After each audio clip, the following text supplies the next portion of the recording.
to the book, The Last 2,000,000 Years, Venezuela, oil has made this one of the most prosperous Latin American countries. Venezuela is the world's third largest exporter of oil after Saudi Arabia and Iran, deriving 3/4 of its revenue from this source. But experts calculate that the country's oil reserves will be exhausted by the end of the 1980s, and Venezuelans have therefore begun to develop new industries. Ruled by Spain, Christopher Columbus discovered what is now Venezuela in 1498. It was part of Spain's South American Empire from 1521 until the early 19th century. In 1811, a wealthy landowner, Francisco Miranda, led a bid for independence. After Miranda's capture, the Venezuelan-born revolutionary Simón Bolívar organized an armed insurrection against the Spaniards. Venezuela became fully independent in 1830. Dictators and oil.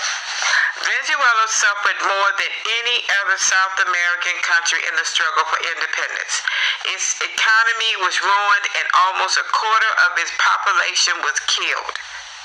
For the whole of the 19th century, the country was ruled by a series of corrupt dictators.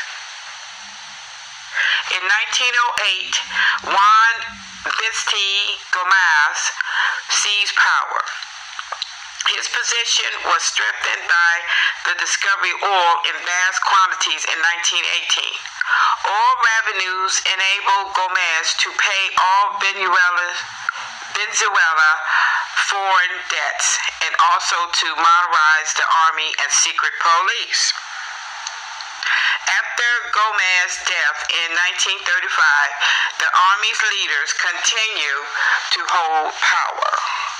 They were overthrown in 1945 by a group of liberal-minded junior officers who installed a civilian government. Fragile democracy. The country's new civilian leaders, Romulo Betancourt and Romulo Gallegos, tried to modernize Venezuela and turn it into a welfare state. But their policies antagonized the rich, who overthrew them in 1948. By 1950, power had passed into the hands of Marcos Perez Jiménez. He won U.S. support through his firm and anti-communist measures, but corruption flourished under his regime. Jiménez was overthrown in 1958. In 1968, Rafael Caldera Rodriguez became the first opposition candidate ever to win power democratically. He attempted to coalesce the left and reduce the power of communist guerrillas. Carlos Andrés Perez of Betancourt's Democratic Action Party won the 1973 presidential election and was inaugurated in 1974.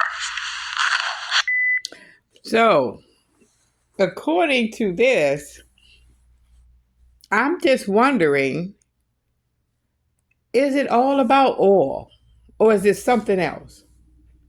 And Venezuela has been under corrupt dictators for years, hundreds of years, it seemed like.